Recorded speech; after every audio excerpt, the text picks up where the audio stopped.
Баршаңызға сәлем, бүгін бізде 36-шы сабақ. 2-3 сандарын қосу және азайту. 2-3 сандарын қосуды және азайтуды орындайтын боламыз. Бірінші есеп: берілген сандарды бос орындарға қой, есепте дейді.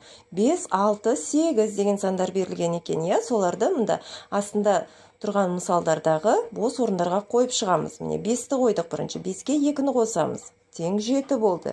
Одан кейін 5-ке 1-ді, тағы да 1-ді қосамыз, ол кезде де тең 7 болады екен. Енді 6-ны қоямыз. 6-ға 2-ні қоссақ 8 болады екен. 6-ға 1-ді, тағы да 1-ді қоссақ, ол кезде де 8 болады. Енді үшінші сан 8-ді қойып шығамыз. 8-ге 2-ні қосамыз. 10 болды. 8-ге 1-ді қосамыз, 9, оған тағы 1-ді қоссақ, 10 болады екен. Келесі екінші жағындағы азайту мысалына қойып шығамыз бос орынға. 5-тен 2-ні азайтамыз, 3 қалды.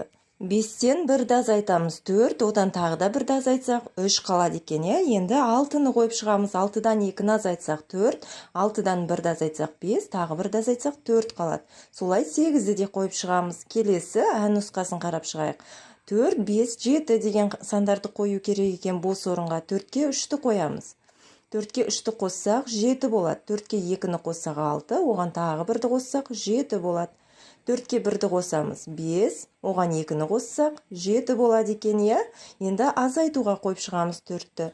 4-тен 3-ті азайтамыз, 1 қалды. 4-тен 2-ні азайтамыз 2, одан тағы 1-ді азайтсақ 1 қалады екен. 4-тен 1-ді азайтамыз, 3 қалды. Одан 2-ні азайтсақ 1 қалады екен.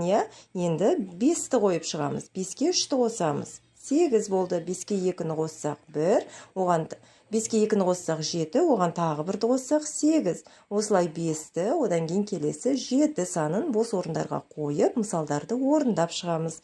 Келесі екінші есеп: мысалдар құрастыр және жаз дейді. Бірінші сөреге тағы 2 кесе, екінші сөреге 3 кесе қой. Әр сөреде неше кеседен болды дейді. Ең алдымен бірінші сөреде неше кесе бар екен? Соны санап алайық. Мінекей үстілеріне жазып шықтық. 1, 2, 3, 4, 5, 6 кесе бар екен. Бірінші сөреде 6 қызыл кесе бар екен. Соған тағы да 2 кесені қосамыз. Сол кезде 6-ға 2-ні қоссақ, барлығы бірінші сөреде 8 кесе болды. Екінші сөреде неше кесе бар екен? Соны санап шығайық. 1, 2, 3, 4, 5 кесе екен. Оған тағы да 3 кесені қоссақ, екінші сөреде барлығы 8 кесе болды. Келесі: әр сөреден 2 кітаптан ал. Әр сөреде неше кітап қалады? Әр сөреден 3 кітаптан ал. Әр сөреде неше кітап қалады дейді. Ең бірінші сөреде неше кітап бар? Санап шығайық. 1, 2, 3, 4, 5, 6, 7, 8, 9, 10 кітап екен. Енді осы 10-нан 2-ні азайтамыз, 2 кітабын алып тастаймыз. Сол кезде 8 кітап қалды. Екінші сөреде 6 кітап екен. Одан 2 кітабын алып тастасақ, 4 кітап қалады. Үшінші сөреде барлығы 8 кітап екен. Оның 2 кітабын алып тастасақ, 6 кітап қалады. Енді 3 кітаптан алып тастаймыз. 10 кітаптың 3-еуін алсақ, 7 қалады.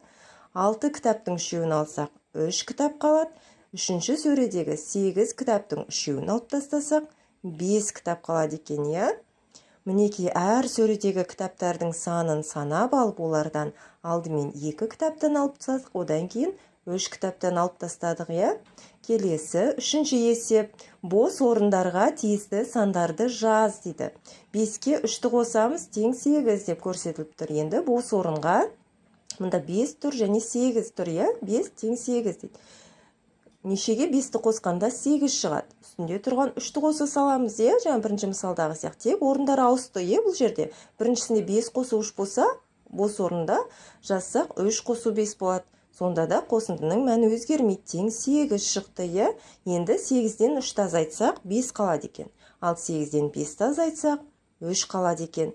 Келесі 4-ке 3-ті қосамыз, тең 7. Бос орынға біз 3-ті қоямыз. 3-ке 4-ті қоссақ та 7 болды. Қосылғыштардың орны ауысты.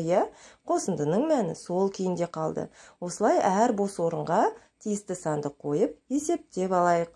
Келесі тез есепте деген, сен зерттеушісің деген есеп 4-ші. 9-дан 2-ні азайтамыз, 7, 7-ге 3-ті қоссақ 10, 10-нан 2-ні азайтсақ 8, 8-ге 1-ді қоссақ 9, 9-дан 3-ті азайтсақ 6, 6-ға 2-ні қоссақ 8 болады екен. Біз дұрыс есептедік па? Соны өзің де тез-тез есептеп тексеріп шыға ғой. Сабағымыз осымен аяқталды. Каналға тіркеліп қолдап кетуді ұмытпайық. Келесі сабаққа дейін сау болыңыздар.